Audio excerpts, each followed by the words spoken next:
Special investigation team.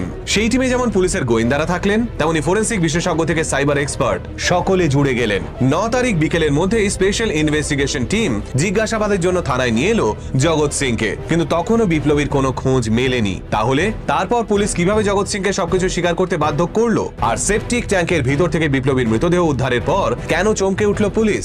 এবার সেটাই জানবো। 9 নভেম্বর সারা রাত্রি জগৎ সিংকে ম্যারাথন জিজ্ঞাসাবাদ চালালো পুলিশ। এর নেপথ্যে একটাই কারণ, বিকেলবেলা বেশ কিছুক্ষণ ধরে বিপ্লবীর ফোনের লোকেশন এবং জগৎ সিং এর ফোনের লোকেশন একই জায়গায় দেখাচ্ছিল।